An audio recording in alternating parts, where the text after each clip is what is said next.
There are three things you can do to help us out. 1, you can make sure you subscribe to this channel. 2 is you can leave a comment here or on Apple Podcasts. And 3, if you really want to help, you can follow this link to see how you could be a supporter on Patreon.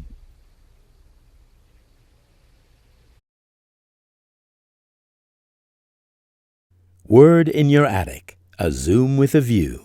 Welcome to another Word in Your Attic, where we're joined by a writer and maker of radio programmes and one of a select handful of people on God's earth who knows more about the Beatles than any member of the Beatles ever did. It's the excellent Kevin Howlett. Kevin, it's lovely to see you. Hi, thanks for inviting me. inviting Where did we find you? Clearly in an attic, in fact, I think you were saying. You are actually in the attic. Whereabouts are you? I'm out in the Cotswolds in the West Country of this lovely UK. So yes, it's about 90 miles from London. So I've escaped. And you've got a studio out the back there, haven't you, where you make the radio programmes?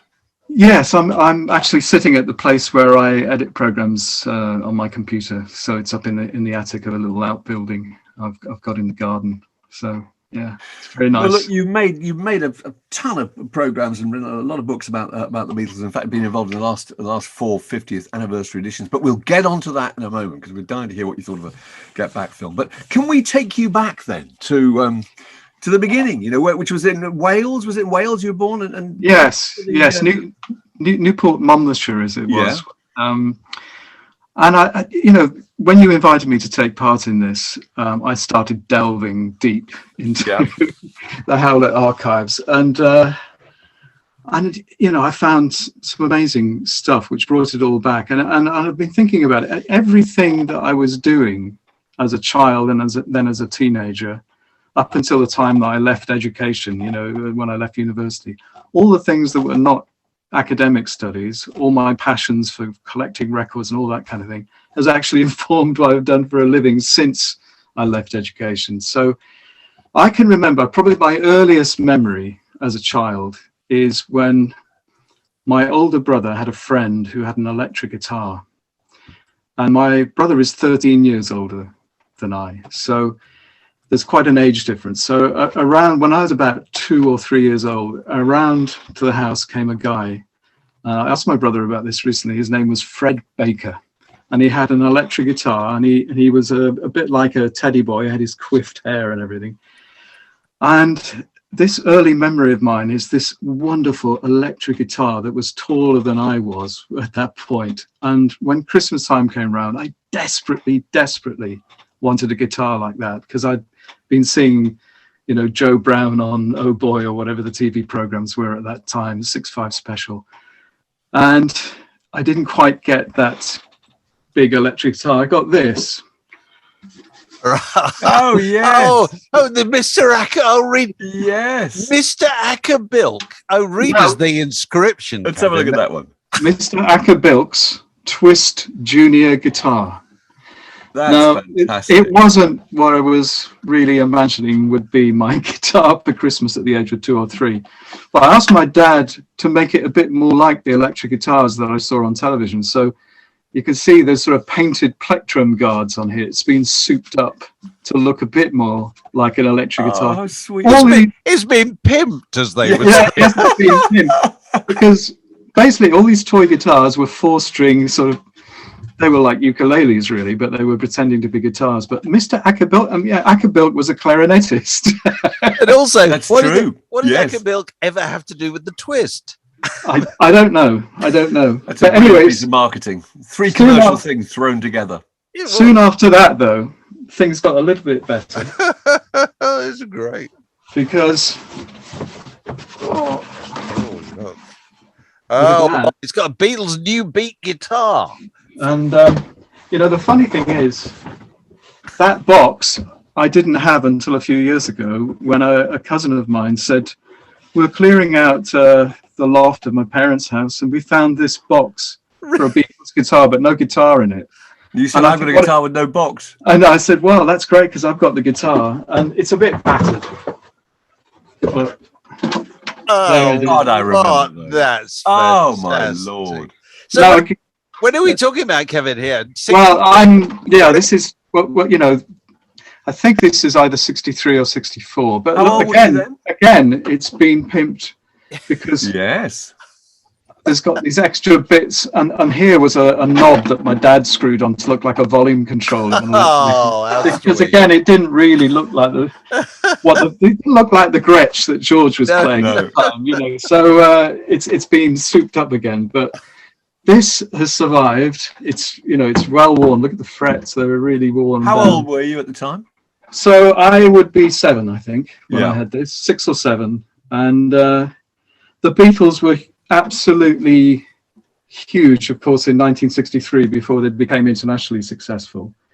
So I was 6 in 1963, and of course I've formed a pop group of my own, and what other name could they have but the Spiders in tribute to the Beatles? Brilliant. I've got a picture of me playing the acapella guitar actually at the age of 5 or 6 in that group, the Spiders. Yeah. Standing on planks in the garden, because all those TV pop shows, everybody seemed to be standing on planks, didn't they? Those plinths that they had on the TV pop shows. So we'd arranged a plank with really? bricks on either side to look like a stage set. So yeah, all I could think about at the time was guitars, pop groups, and the Beatles were just. I think my generation, because I'm a little younger than you two guys, and so we were turning on to pop music at a very young age. And I had the advantage of having an older brother who was bringing all these records into the house.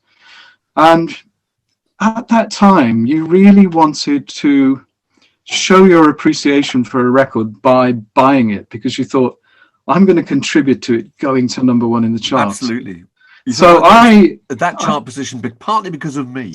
That's it. Yes, exactly. And so at the age of 8, even though my brother was buying all these records, I said, I want to buy a Beatles record. And the first record I ever bought was... Right, which one is this? Which is it? Ticket to Ticket Ride. to Ride, Oh, okay. yeah, yeah. Has he got an advert for Miner's Makeup on the back of No, this one doesn't. I think it's in the original sleeve. I mean, so it's by about 66 they had those hairdryer adverts, Murray Richards. Morphy Richards. Morphy Richards, and but this has the Emitex cleaning material and record tokens and record mail adverts. But I have such a clear memory of listening to this record. You remember those old Dansette type record players which would stack 45s and then drop down one at a time? If you lifted up that arm and pulled it across and played a record, it would lift up, go back, play it again. Repeat endlessly. So you could play endlessly. And I remember doing that, especially with the B-side of Ticket to Ride, which is Yes It Is. Yes, it is. Yeah. Which I absolutely adore still to this day. Please don't wear red tonight. You know, this is what I said. It's a fantastic record. Now, the only thing was, I bought this record to contribute to the Beatles. But of course, if I kept hold of it, my brother's collection of Beatles singles would be missing one. So he said to me, I tell you what, I'll hang on to this and I'll buy you a collection of Beatles oldies with all their hits on. So I had to borrow this record back from my brother to show it to you. Oh. So my first record I ever bought is actually not really in my possession, but he did buy me a collection of Beatles oldies but goldies for Christmas, which is that. Yeah. It's still amazing to reflect. So what year are we talking about there? That's 1966, isn't it? Comes out in December 1966 because Okay, the Beatles and they used not made the second album of the year, so they put this out instead. They use the expression oldies. I And- love that. Yes, oldies but goldies. Yeah, the And, records came out 2 years beforehand or whatever. Yeah. Vintage classics. I know. And you know, the influence of an older brother on your musical taste or older sibling on your musical taste is phenomenal when you're a young child like that. And I inherited my brother's old record player when he upgraded slightly to a Bush or something like that. And he divided up his 45s into 2 piles, and he kept what he thought was the coolest pile and then gave me this other pile of 45s and 78s. Oh, wow. Wow. So when I had my own record player for the first time, and that would be 1968, I think, he gave me 78s. So these are just things of beauty. So I learnt my rock and roll at the age of 11 by listening to the original 78. So, there's the Crickets. Wow. That'll be the day That's in fantastic. 78. And also things like, this is Stan Freberg, Shaboom. I love the comedy records of Stan Freberg. Yes. And I made a program about him many years later, 1997, met Stan in LA and did a program with him. But this was how I learnt rock and roll, from these 78s, and then also these brilliant 45s. And, one of the most important labels ever in the late 50s, early 60s in Britain was London American. Yeah. Because they had licensed from America all the sort of records that were on independent labels in America, which quite big ones like Imperial and things like that. So I had a stack of Ricky Nelson records, and I loved these Ricky Nelson records. They're like Elvis. You'd have a ballad on one side and a rocker on the other. Was that always the form? That's the format. Yeah, definitely the format. So on this one, there's Lonesome Town, which Paul McCartney covered many years later. And on the other side is My Babe, the old blues song, which is a great version. James Burton was playing guitar on these records. Great records. So I was playing these records at the age of 11. Again, it's really not what my contemporaries were doing at the time. But I had this grounding in rock and roll. Did you always look after stuff like that? Appears to be very, very well, Oh, yes. Well, my brother was very fastidious about looking after records, so I had a lesson about that at a young age. But also, you had to be very careful looking after 78s, and we had a few 78s. I read if you dropped them, they just that was bashed. Well, one of the collection was Diana by Paul Anka, which I did kneel on. It cracked. Snapped into two halves, crack. But look at this as well. Here's a label, Top Rank. Top Rank. What's that record? What is it? I've got some. What is it? Go on, I can't say. Quarter to Three by Gary U.S. Bond. Oh yes. God, what a wonderful record that is. Or in fact, just U.S. Bonds on the label at this point. No Gary, just U.S. Bonds. So that was hugely influential. But the first record I bought and managed to keep hold of was The Idle Race. Oh, what, the Jeff Lynne Idle Race? Okay. Jeff Lynne Idle Race, The Skeleton and the Roundabout. The Roundabout. Do you remember that? Yes. So that was 68, 67, 68? 68. And John Peel was playing this a lot, and also Kenny Everett was playing this a lot. Yeah, Kenny Everett was very big on Idle Race. Definitely. And it was very, very hard to track this down. Some people would wonder, why was that not a hit? It was played on the radio a lot. It seemed to be a turntable hit. Usually it was because you couldn't get the thing. I think I tracked this down in nearby Cardiff rather than Newport to find it. Great record, The Skeleton and the Roundabout. Can you remember where you bought records, the shop you bought records in? Yeah, there was a really good record shop. I can't remember the name of it in Newport, where you could manage to buy records that had been around for a few years. So you could, stock up on things that had passed you by, or you were too young to get them at the time. Might have been Spillers, maybe. maybe. Spillers. Well, there's a Spillers in Cardiff, isn't it? Which Spillers always used to say it was the oldest record shop in the world. Yes, that's right. Maybe they had a branch in Newport as well. Could well have been. Possibly. Now, the other great influence on trying to get hold of records at this time was a colleague of my dad at work. He'd got married and left home, and his records were still at home. He didn't have room to move all his records. And he discovered, and I can't believe this is true, he discovered his mother was lighting the fire with his records. with the actual vinyl? Or it's such an unlikely thing, but that's stuck in my mind all these years, so I'm sure it's true. And so my dad said to his workmate, well, if you want to have a home for these records, my son is really, really into records. So managed to therefore salvage quite a number of LPs and singles. And they were quite grown up, mature LPs again for somebody who was 11 or 12 at the time. So, there's a Stan Getz LP, there was a Sly and the Family Stone LP, Ian Campbell Folk Group LP. and then some great singles. Now this one is a real treasure. The singles came without covers, so I made my own cover for this one. Oh, lovely.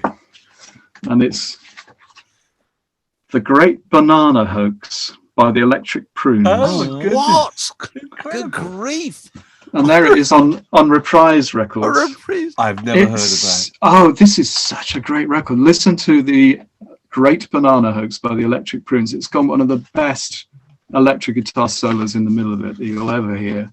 So on my made-up cover, I've got the first underground group to make a commercial record, because that's what I was told. There's a radio producer speaking. In the making. Let's all just slice this up. Yeah. But also, I know it was Ian, because Ian is written on the label of this record, and this is The Glory of Love by Otis Redding on the wonderful Blue on the Stax actual label. Blue Stax label. So that set me off into a huge passion for soul music at a very early age as well. I just love Otis's version of The Glory of Love. And then the other great source of trying to find records when you didn't have any money was ex-jukebox records. Oh, right, yeah. And there was a place near where my dad worked where they were selling ex-jukebox records very cheaply, and I got quite a few of those. He'd bring them home.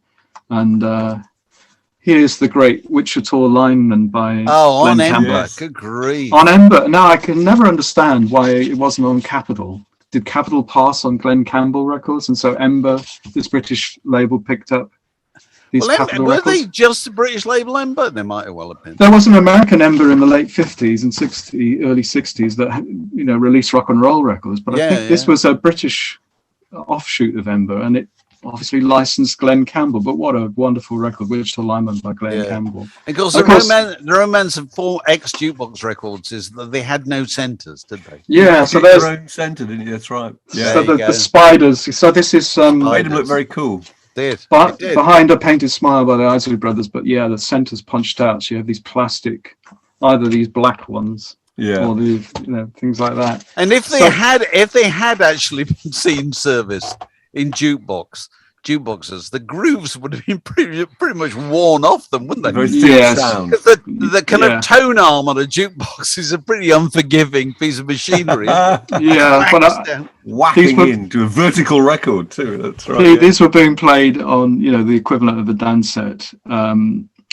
So I watched the Word in Your Attic with Andy Partridge, and he was talking about you lifted the lid up for treble and you put the lid down for bass. That's right. That's right. I don't think I was quite doing that, but I mean it was pretty unsophisticated. But at the time, having an LP, of course, was a great luxury. And I remember my brother came down with Sgt. Pepper when it was released. He was living in London at the time and played me Sgt. Pepper, and I obviously fell in love with that. And I'd got the Beatles monthly magazine that month, which had a complete track by track examination of Sgt. Pepper by Mal Evans.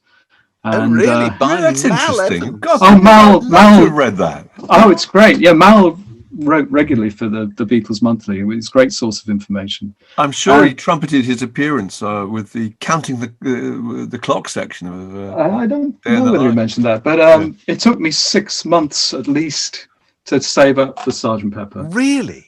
Yeah. So, because it came out June '67, with Christmas money and birthday money, I bought it in February '68, and this is the mono Sgt. Pepper, which is the right version to have. It is the right one.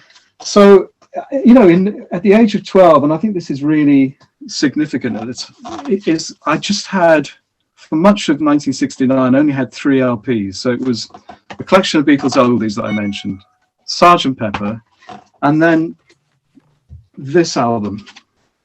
Of course. Yeah. Bookends. And the reason I had this is my brother's featuring a lot in this. He bought Bookends, and then he thought one of the tracks had a scratch in it. So he went out and bought it again and gave me this copy. Gave you the scratch one. And my record player had such a heavy arm that it went through, and it was just a little trouble. Just a couple of plowed 2 sugar bits on it. It just popped out whatever was stuck in the groove, and this record. I had it in 1968. I still play this vinyl version now. and it sounds just miraculously good. The pressing as well as the music, and the production is so great on it. So Simon and Garfunkel and the Beatles. It's the idea. I was playing that not long ago. It's the idea that 2 minutes of that record is taken up with interviews with old age pensioners in a home. Yes, there's no great payoff. No. Guys, I'm gonna. It's interesting that at the time you would hear that, perhaps, when you're a young person, and think, oh well, it's kind of interesting, and I love Simon and Garfunkel, so I'll just go along with this. But I listened to the side of the LP with that montage of old people's voices on it, and the side one it's the ages of man. So you start off. Save the Life of My Child, teenage angst. Then, Overs, the end of a love affair, married couple. And between that, you've got America, the young couple searching for America, hitchhiking together. So you're going through the ages. And then as a prelude to the last song, Old Friends, Bookends, How Terribly Strange to Be 70. 70, yeah. You've got the voices of old people as a prelude to that. And I listened to this record fairly recently, this actual record, still sounding brilliant. And it was unbelievably moving to hear the voices of the old people going into Old Friends, setting it up. I urge you to listen again, because it's so emotional. I mean, and I was absolutely welling up with tears listening to this, because, we're now, I'm not 70, but, we are older and we appreciate things in a different way now. And that's why this record, really stands up as, it's a timeless record. I think it's still, my daughter who's 19 loves this record, and, we listen together to side one of Bookends, and it's absolutely wonderful record. Yeah. Have you still got the inner bag on Sgt. Pepper? I have to know. Have you? You haven't got the mustaches? No, I've got all the cardboard cutouts, of course. Oh, really? You still got them? Oh, yes. You didn't cut them out? You didn't cut out the Sergeant Stripes? No, I didn't. No. Oh, there he is. Oh, there he is. Good grief. But the psychedelic I think bag. Mark Lewison has a picture of himself aged, whatever he would have been, 7 or 8 or something. Does he have wearing a moustache? He's actually cut the moustache out there, and I think that was wonderful. Absolutely. Yes. But the psychedelic inner sleeve designed by the Fool, I think, was only an early pressing. So I've got that. Oh, right. Well then. I've got that, but I haven't got the moustaches. Okay.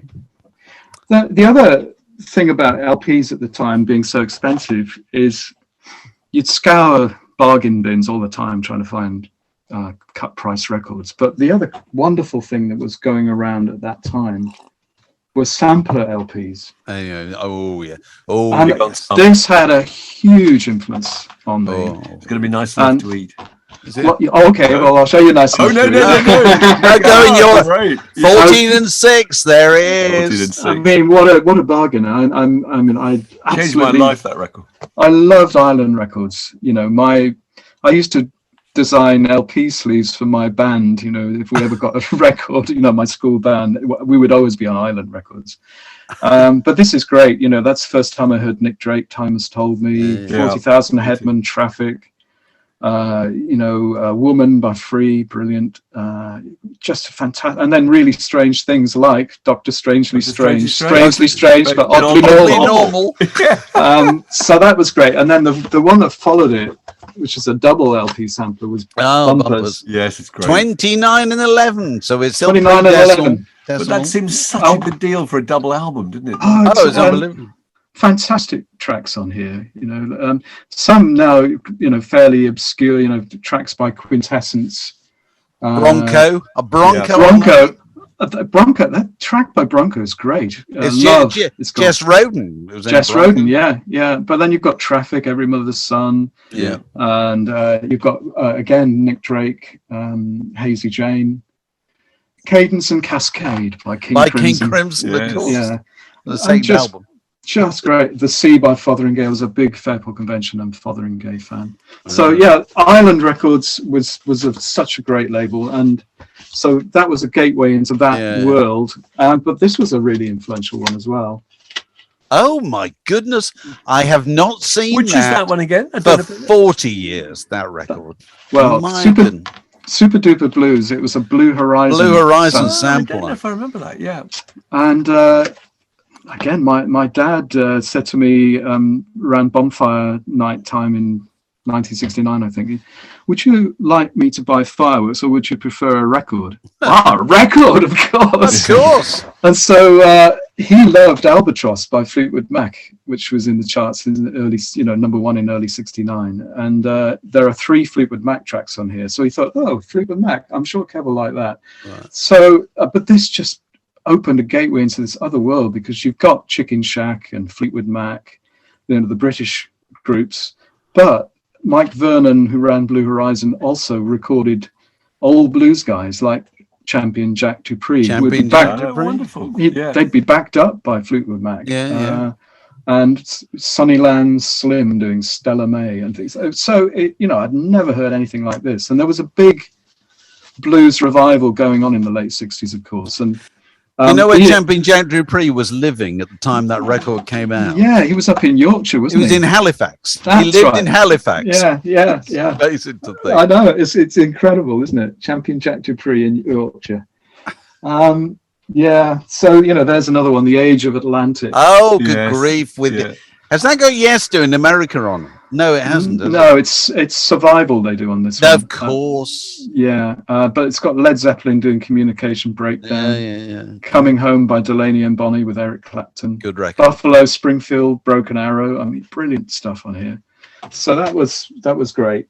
So the sampler LPs were really They were opened your really mind. significant, weren't they? You just went off and you discovered whole areas of music. There were various groups I discovered through those samplers I would never have hit on before. I think. Yeah, I mean, the key thing, of course, for anyone who wanted to really delve into the music very deeply was listening to Radio 1 with the progressive DJs, the underground DJs. So John Peel, but of course also there was the Sounds of the 70s slot, which was early evening at the beginning of the 70s and then moved to 10 o'clock at night. So there were people like Annie Nightingale, Alan Black, Bob Harris, Drummond. of course, Pete Drummond.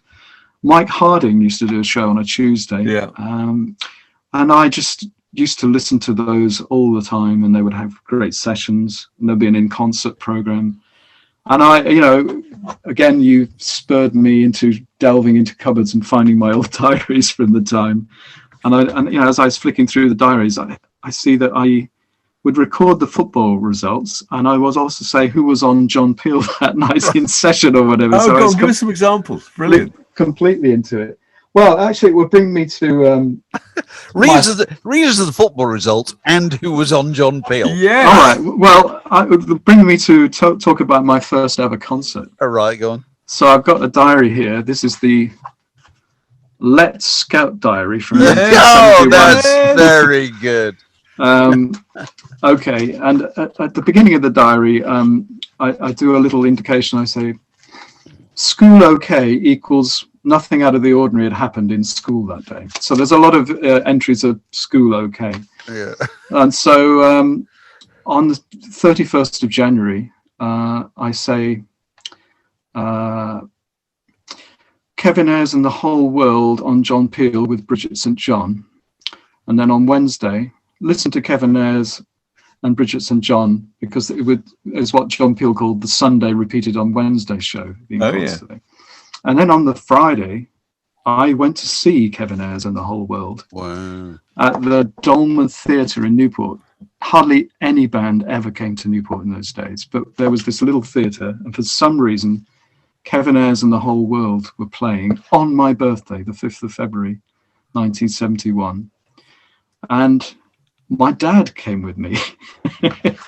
He'd be in his early 50s, I think, at that time. So we sat there in amongst the Newport hippies, and so I haven't read this since 1971. I've fished this out, and I said we were in third row from the back.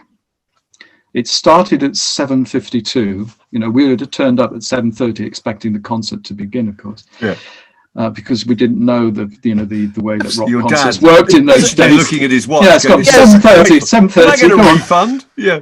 So we were sitting there, and then it started at 7:52 with good records from a bad DJ, Johnny Perkins. So the sports act was a guy on stage playing you records, and his name was Johnny Perkins. Wow. And so it wasn't a musical support act; it was a guy spinning records for us.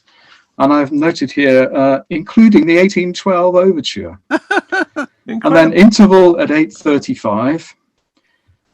Kevin and Co delayed by key off guitar. So, one of the tuning keys had come off a guitar. So we were still waiting. And then eventually, 9:20 they started. So almost 2 hours after we'd arrived. Oh, your dad's getting a bit fed up. He's getting a bit... no truck with this rock and roll nonsense. Yeah. And then the first track they played was Lady Rachel. Do you ever remember that? By Kevin Ayers and the Whole? I don't really know. And as soon as it came on, bam, I saw my dad scrunching up tissues and sticking them in his ears. Oh, lovely. No, not that the music was bad, but it was so loud. So in this tiny theatre. Was Mike Oldfield in Kevin Ayers and the He Whole was.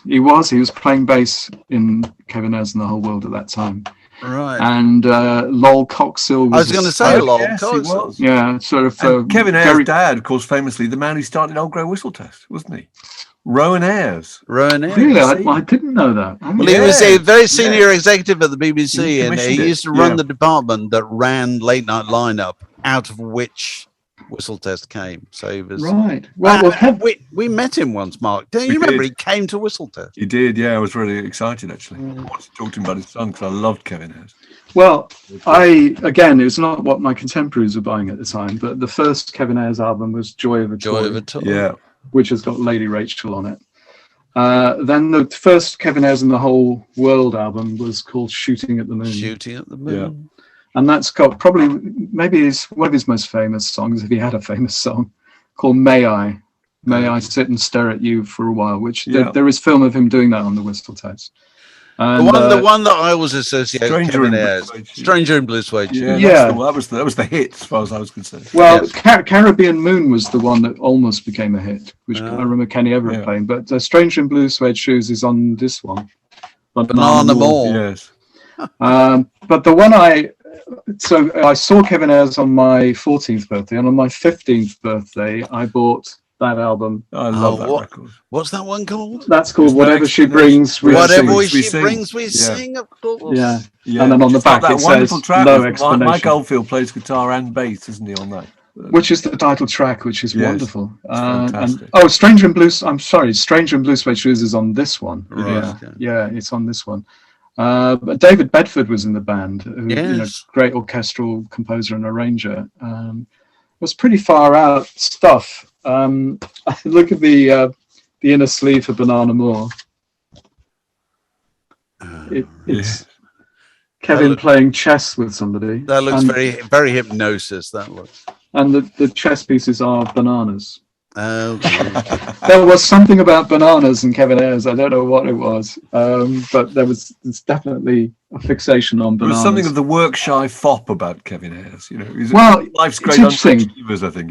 He never looked like he really applied himself to it. It's interesting you say that because, years later when the period we're talking about, when I joined Radio 1 as a producer, I got to know John Peel, and he presented programs for me, and he was in the office next door.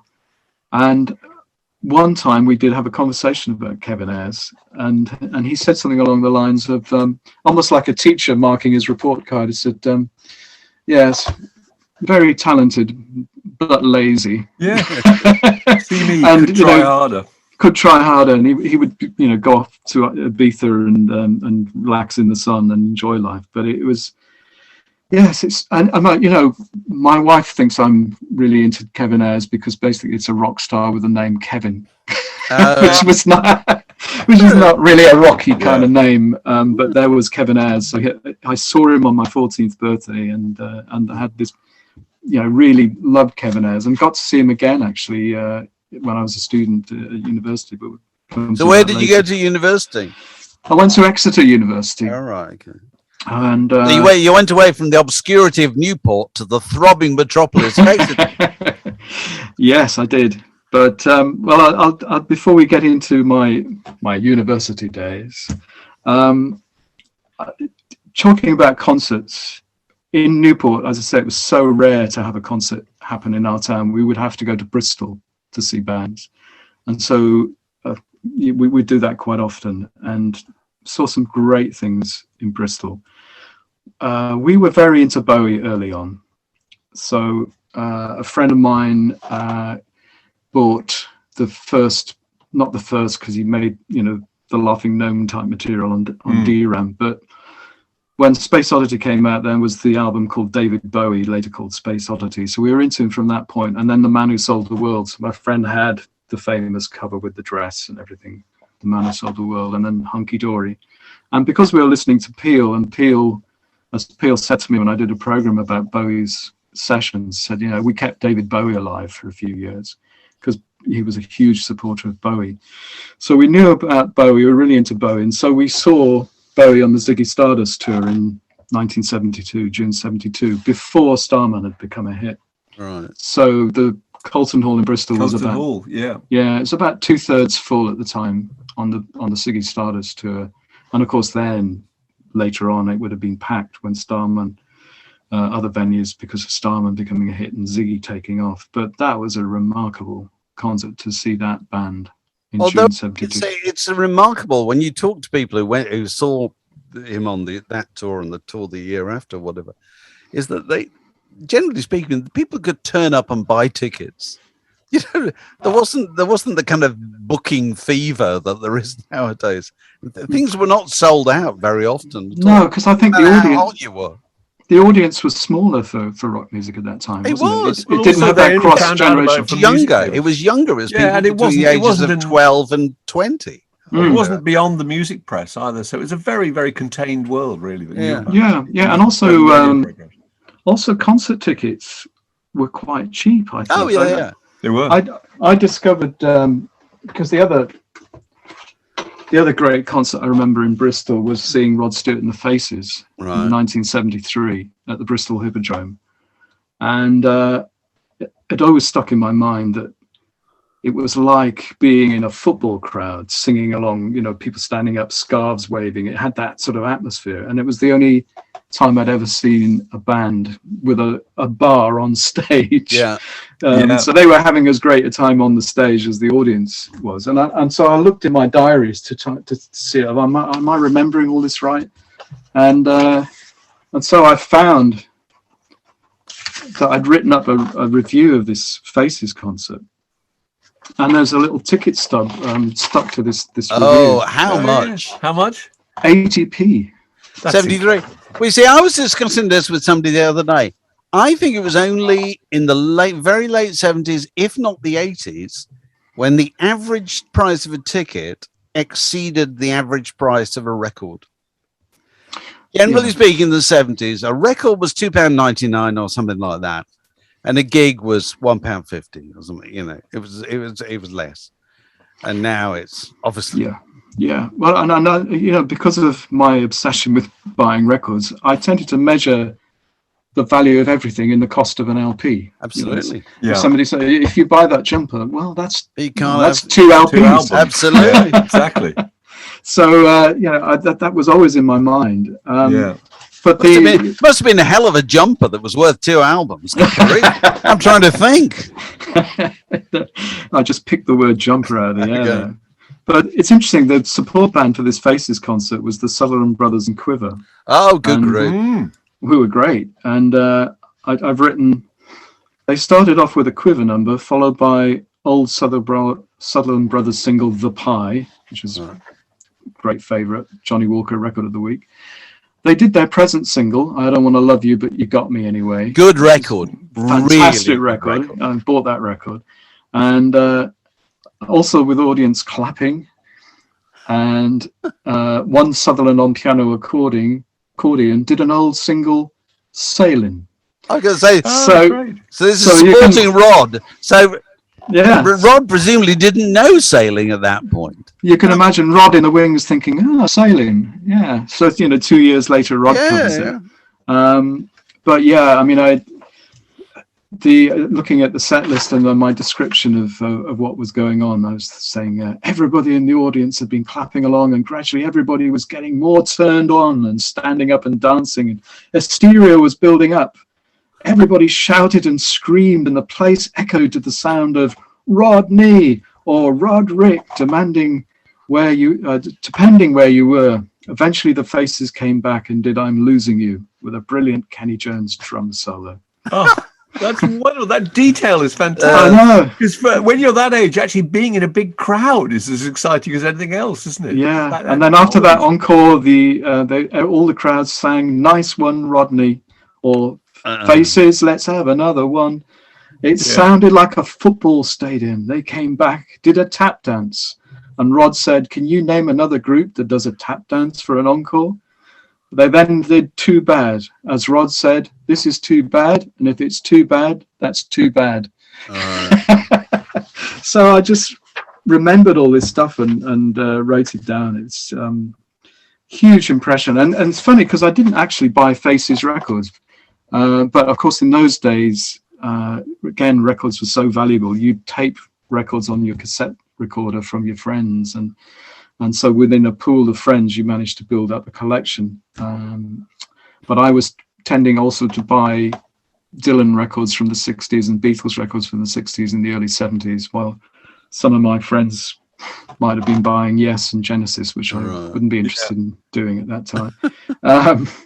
But yeah, so it's that thing at the time when you're so into music, you'll try anything to get these valuable records. And I could happily spend 2 hours just going through the racks in a record shop, looking at all the sleeves, and then maybe not even coming out with them. But I just absorbed all the information on the sleeves. And you used to read records before you heard them. That was the thing. And then fantasize about what they might sound like.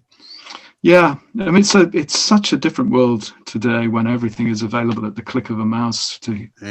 You hear, oh, that's interesting, click. Yeah. But then it was so hard to track things down.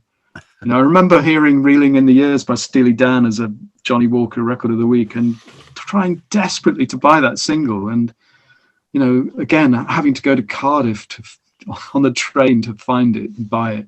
Or even when the Eagles' first single, Take It Easy, came out. I was just going to say that. Same thing. You heard it once on the radio, and I was working for my father in a somewhere, whatever, from college.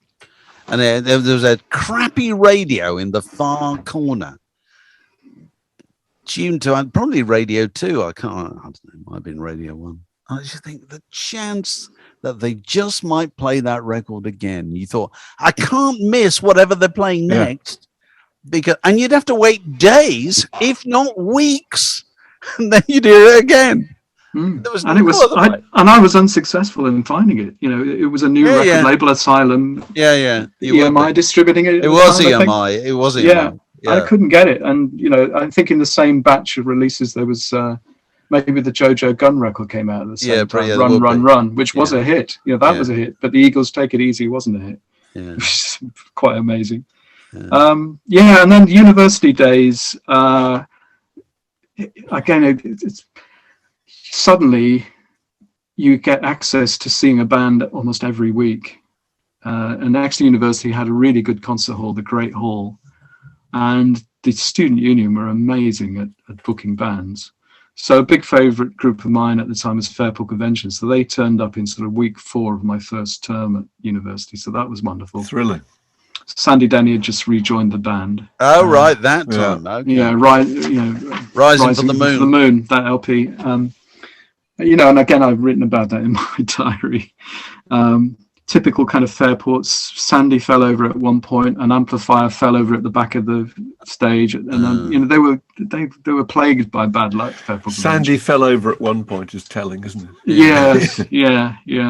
But so you saw, and also there was a big folk scene in Exeter, and I was really into singer-songwriter kind of stuff and folk music, so that was great. But what surprises people now is when I tell them in summer 1976, at the end of my first year, Bob Marley and the Wailers played at the Exeter University Summer Ball. Because the live album would have been out, because that was, when was the live album? 75. Yeah, So that would have been out, wouldn't it? yeah, but they weren't that big. They weren't that big. Yeah. They weren't that big. No Woman, No Cry was their only hit single by that time, which is from the Live at the Lyceum album. And it was quite radical for people to like reggae still at that time. I've got a good friend from university who didn't go to that concert. And, he's never lived it down since, If you ever want to rib him, you say, so, Pete, I hear you didn't go to Bob Marley and the Wailers. Hang on, you weren't there, were you? And whereas, he just, because I think, divisive still was sort of associated with skinheads. And, it was very divisive. Yeah, which was, so far away from what Bob Marley was representing. But that concert, it's got to be in my top 5 concerts of all time. And I remember it so clearly. Everybody packed together, the bass of the sound system just resonating. It was the bass on the Bob Marley. That was the thing that did. Yeah, it would absolutely resonate within your body. You just felt it, and everybody just moving. You couldn't help but just move to the beat. And I was just fascinated by the I3s, the 3 backing singers, Rita Marley, and I'm not sure who the others were actually on that tour. Judy Mowat and Marcia Griffith, I think. Right. But one of them, I think, on one of the tours couldn't come along because she was pregnant or something. But whoever the I3s were, or the I3s, they were just wonderful and mesmerizing. And Marley was just so charismatic, doing that running on the spot thing that he would do. Stage movements, incredible. Yeah, and and the music was just brilliant. It was the Rastaman Vibration album that they were promoting. So lots of songs from that.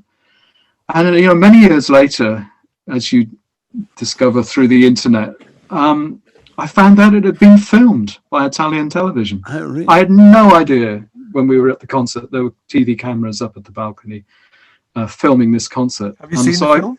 I clicked on a YouTube clip and I started to watch it for about 30 seconds. And I thought, actually, it's probably best not to watch this because the memories are so clear and vivid of what an incredible experience it was.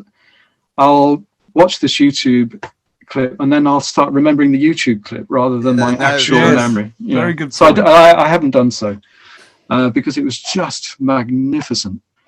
And funnily enough, because it was the summer ball, there were other bands on that night. And at about 2:00 in the morning, there was Kevin Ayers,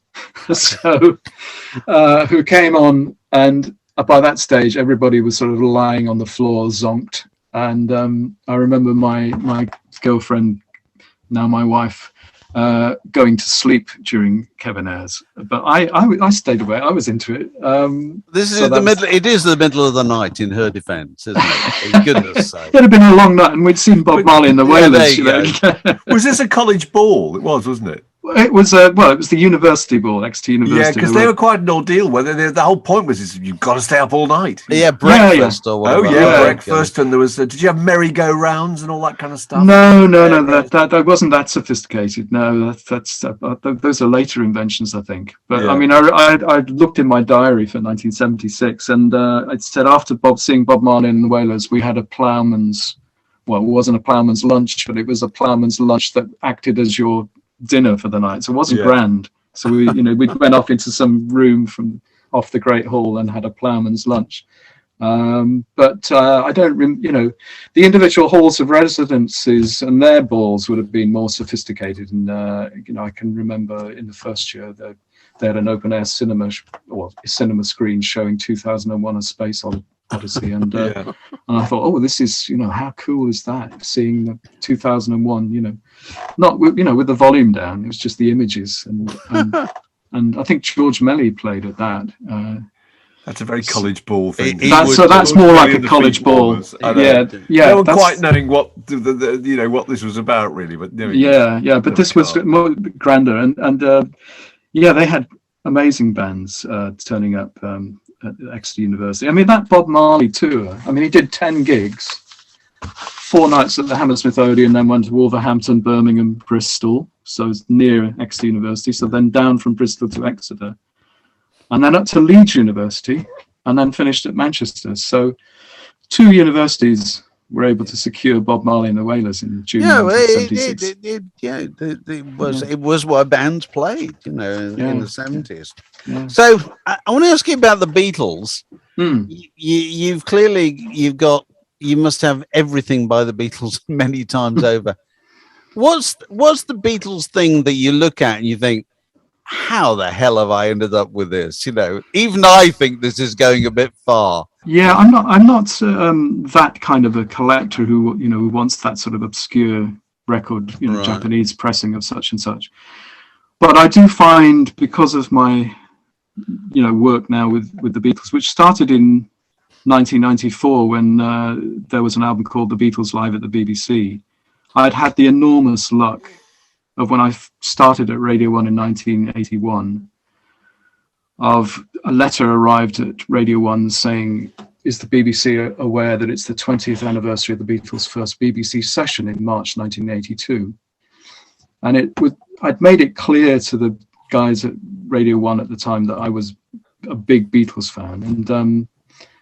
And I just started, on an attachment, which was like a 6-month tryout period at Radio 1. And they said, Kevin, you seem to like the Beatles. Would you like to research this, find out how many programs the Beatles did for BBC Radio, what songs they did? So, I did history at university, so I applied all my historical research. There was a card index in the BBC where on the card they'd written down every single booking that had been made by groups.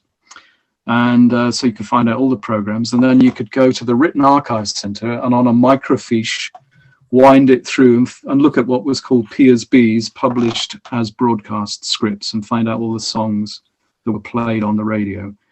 And so you could find the sessions and find out what songs the Beatles did. So after that sort of research, I knew that they'd done, if you included the broadcaster on the radio of the Royal Variety Performance, there were 53 radio broadcasts the Beatles had made doing live songs.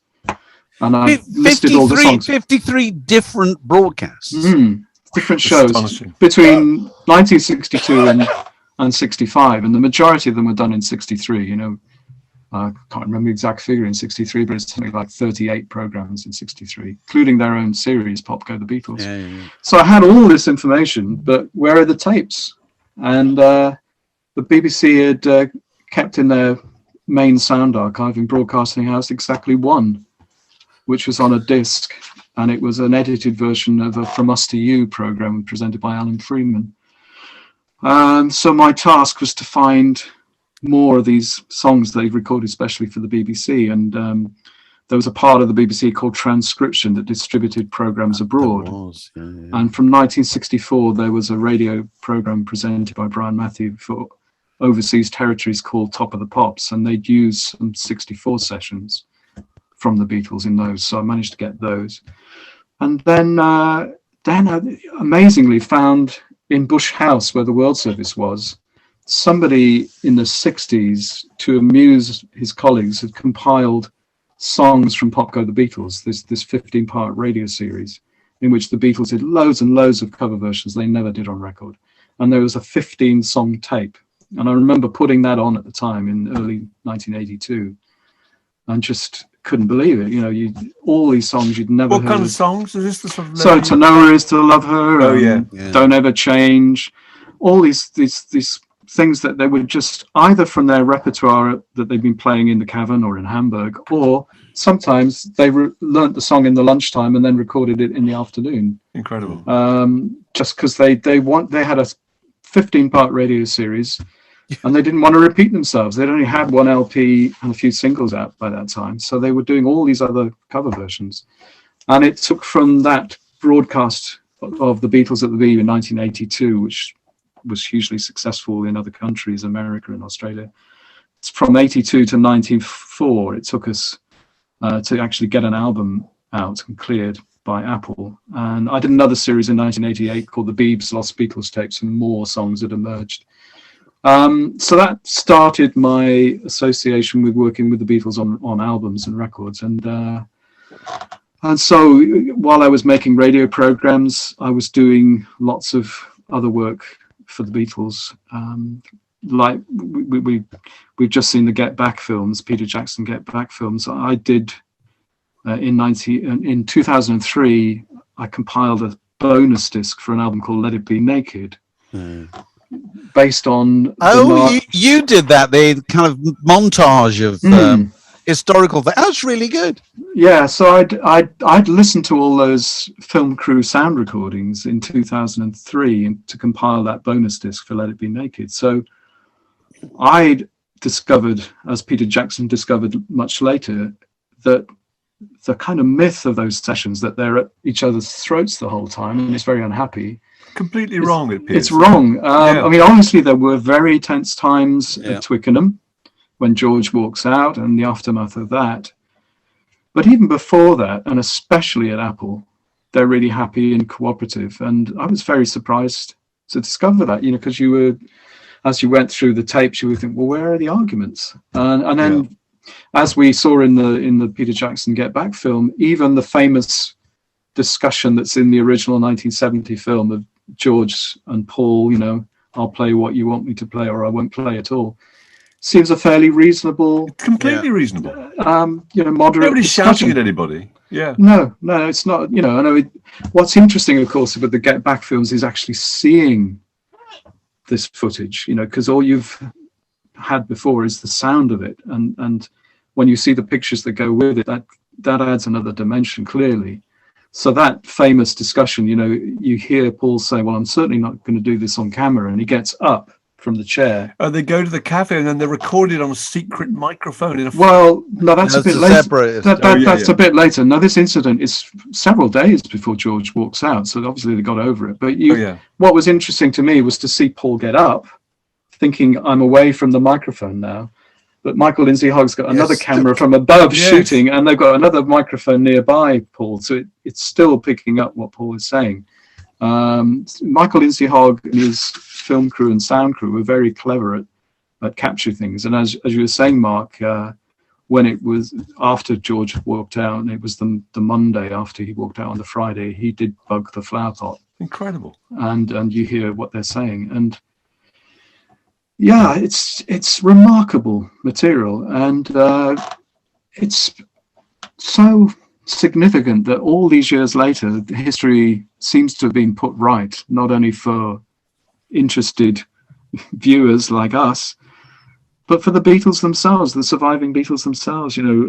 Paul has talked now many times about, I'd bought into this thing that it was all miserable, and now I see that, we still respected each other, and there was a camaraderie, and so it's such important work, but it's also extremely funny, of course. And that was the great thing about the Beatles, is that there's always humor involved, and you see that so often. I mean, in those Get Back films, I love that scene where somebody brings in Magic Alex's latest invention, which is the bass guitar, rhythm guitar.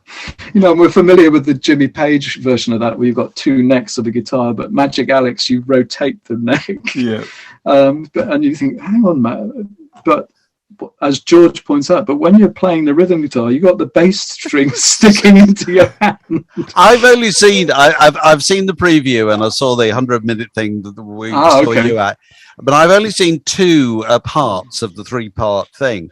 And the thing that struck me so far, unless I'm missing something, is I don't think Alex has shown up yet, has he? He's referred to a lot. We've seen him once in the first 2 parts, but otherwise I think he's keeping a low profile, because I think he knows that he's completely fucked up. There's a brilliant bit where the equipment, Robinson, they get to back to Savile Row, and George Martin has a look at the equipment and just says, right, none of that is going to work. I organize a whole load of brand new equipment to arrive tomorrow. It's just it's extreme. Yes, there's a scene early on, isn't there, where George Martin is very skeptical about Magic Alex designing a studio, quite rightly. And Glyn Johns, there's footage in the films where Glyn Johns and George are in a taxi and driving from Twickenham. George turns up at Twickenham to meet Glyn Johns, and they go into town. And there's a camera in the taxi, and they go past a guy on the street playing piano accordion with a sign saying partially blind. Yeah. And you hear the accordion, and did they put that accordion on, or is that being picked up?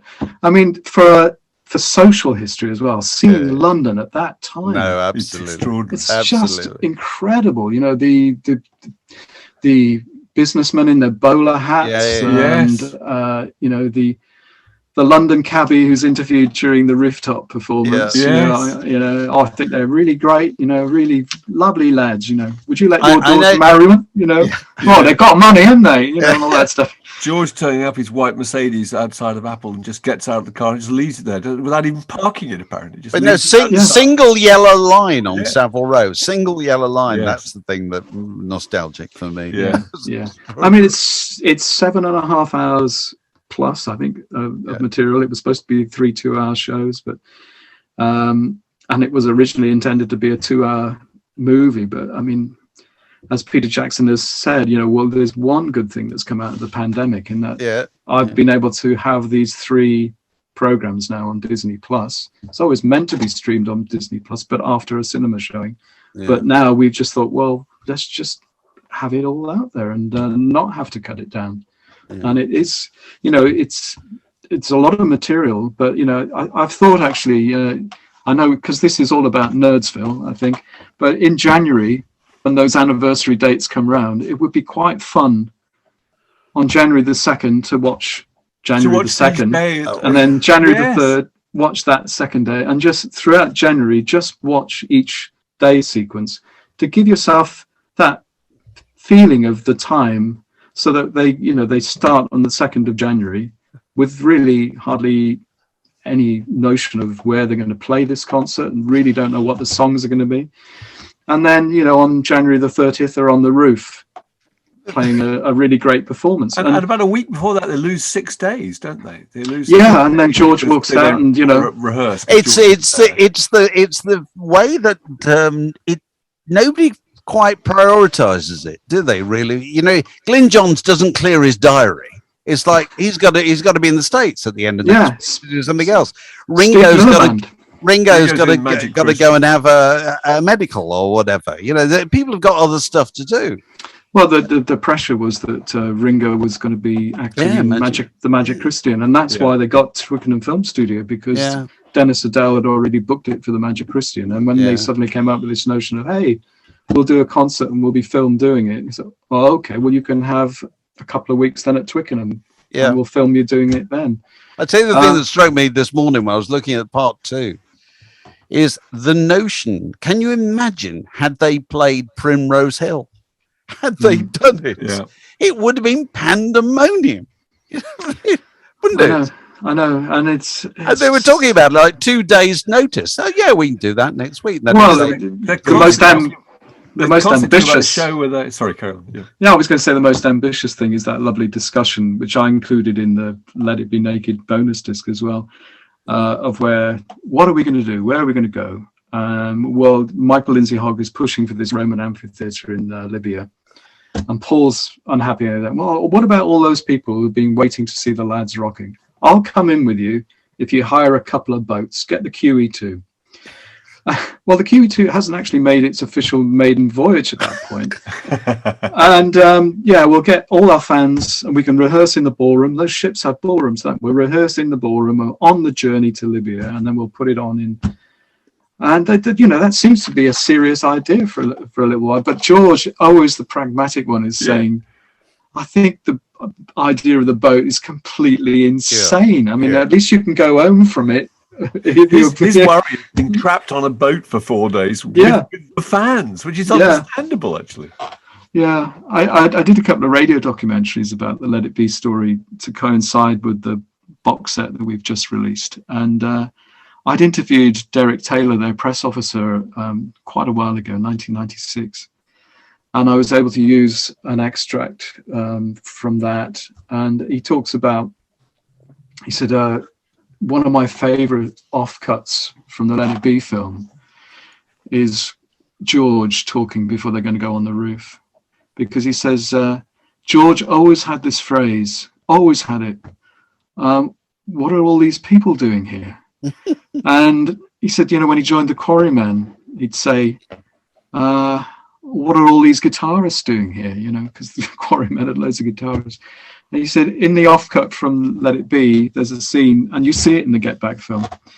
They're sitting around thinking, shall we go on the roof? Oh, no, I don't know. George, I don't want to go on the roof. And George says, I don't want to go on up there by the chimney with all these people. And Derek Taylor points out, well, the one place you're going to go where there won't be all these people is up on the roof. But of course, when they do get up on the roof, all these people just start to, risk life and limb and coming over all the different roofs to see the Beatles. But that final climax of the three films with the split screen, real time of the rooftop concert. So you're seeing them on the roof at the same time you're seeing people being interviewed in the street, or the couple of policemen in the reception at Apple being stalled by Debbie, the receptionist. That's wonderful. Oh. Fantastic. I mean, it's just joyous. And somebody tweeted last night a picture of their mother standing yes, I saw adjacent building watching. It's lovely in a kind of blue kind of mother worked for Ben Sherman. Ben Sherman, absolutely right. She said she'd always said she'd been there. She'd always tell their daughter that I was there, and they'd looked at millions of pictures over the years, never been able to see her, and there she miraculously she turns up. Absolutely fantastic, wonderful. Fantastic. So exciting. Yeah, I mean, I had wondered about that, suddenly seeing yourself in the street, but I was talking about the Beatles at the BBC material. The Beatles read out requests during their Popka the Beatles or Saturday Club performances. And they read out, this is from, and they give the full name and they give the address as well. Yes. And when we did the Beatles Live at the BBC Volume 2 back in 2013, I think there was a campaign at Radio 2 to try and track down some of those people who'd had their requests read out by the Beatles. It's quite something, isn't it?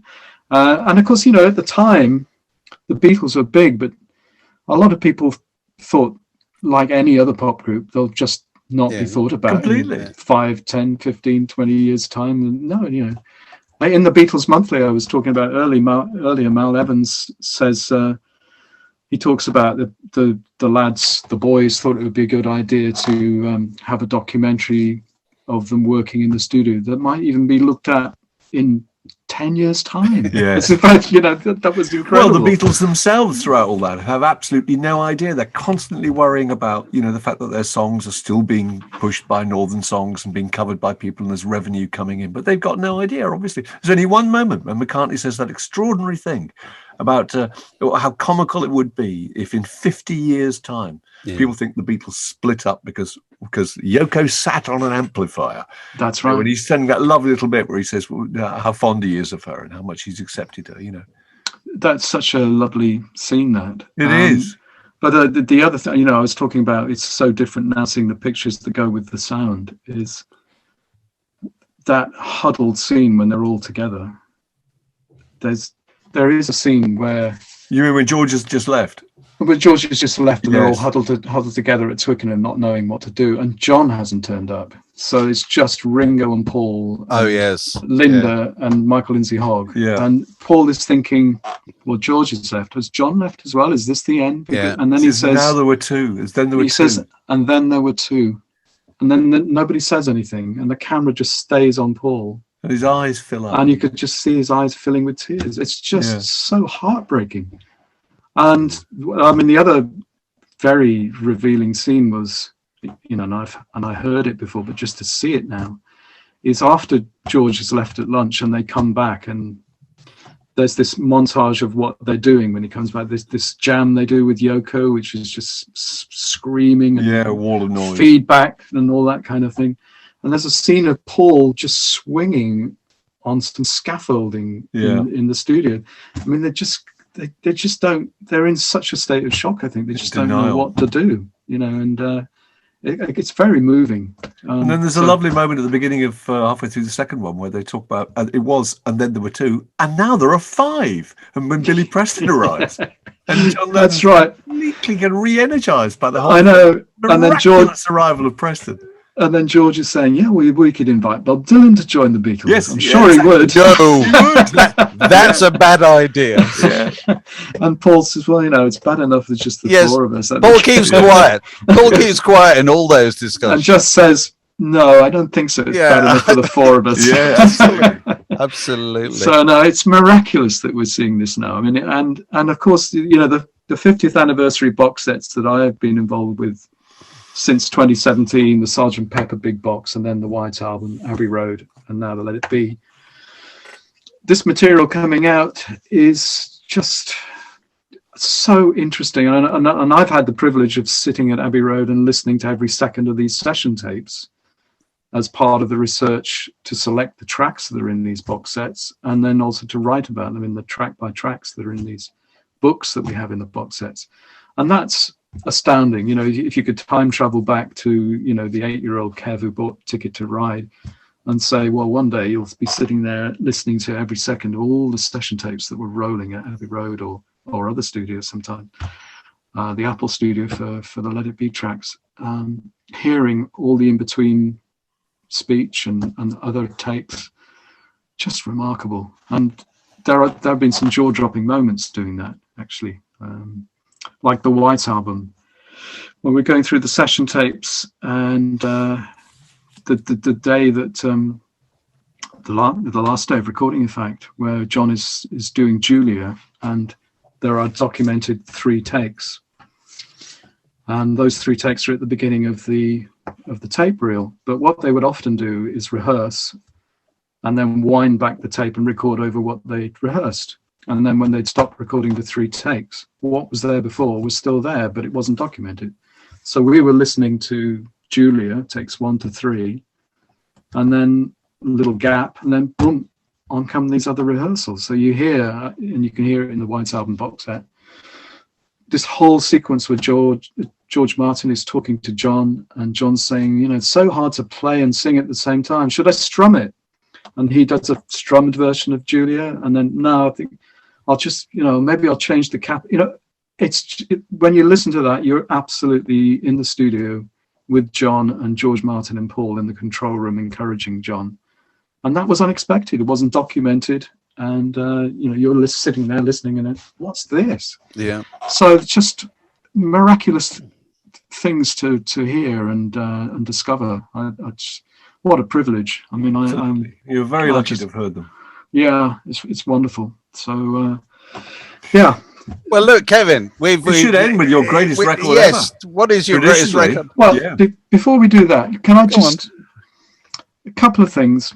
When I did eventually get into this business and people started throwing records at me, having spent so much of my life trying to find records as cheaply as possible, then you're inundated as a producer at Radio 1.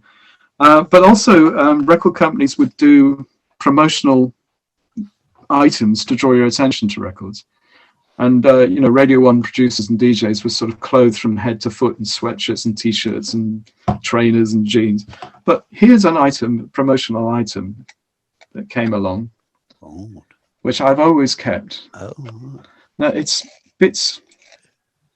Oh, okay. It's magnetic, is it? It's magnetic. And this, what's it you ought to be plugged able to in? guess what this is.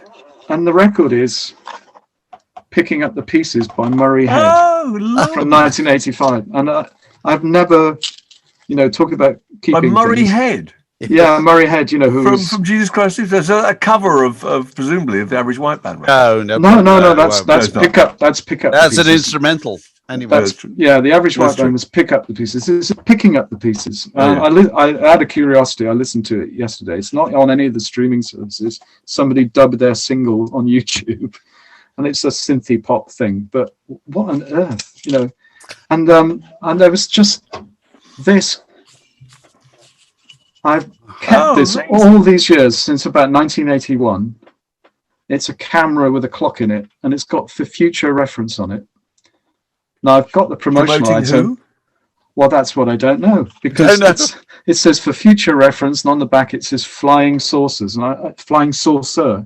There was a rockabilly band called the Flying Saucers, but this says Flying Saucer for future reference. I have no idea what band or what record. there's something very poignant about the band where the promotional item still exists, but no one can remember the trace of the band. Exactly, that's what I was thinking.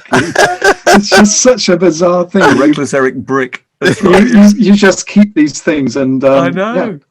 you know, only recently did I even bother to think, oh, it was Murray Head picking up the pieces. Amazing. It's just a weird thing. That's brilliant. But, Yeah. So, well, the greatest record. Go on. Well, I have to go back to when I had very, very few LPs. And so you get to know those LPs incredibly well. So it's either Bookends Okay. Yeah. or Sgt. Pepper as the greatest record Came ever. out the same year, didn't they? Did they come No, Bookends came out in Bookends 68. 66? Oh, okay. 68 Sorry. Bookends. Now, obviously, you could pick Sgt. Pepper, or you could pick the White Album, or Revolver, or Rubber Soul by the Beatles. It's very hard to say which is the greatest Beatles LP. So, but it is easy to say that Bookends is the greatest Simon and Garfunkel LP. Okay. And I think if you have to say the greatest record ever made, this is the greatest record ever pressed. There's something about the pressing, without getting into Nerdsville again. Right. Yeah. I have played this on so many different record players in its life. This is 53 years old, this record, and it's been played by pickup arms of all different weights. Yes. But now on its very sophisticated record deck that I have now, it sounds wonderful. I mean, it's just a brilliant pressing. So not only is the music so wonderful, there's that suite of songs we talked about on side one, a concept side, but then you've got these great singles on the second side, like Mrs. Robinson and Faking It and A Hazy Shade of Winter. So this could be, at the time we are speaking now, the greatest record. We'll let you have that. What a good choice. We'll let you have that. Absolutely let you have that. Word in Your Attic, a Zoom with a View.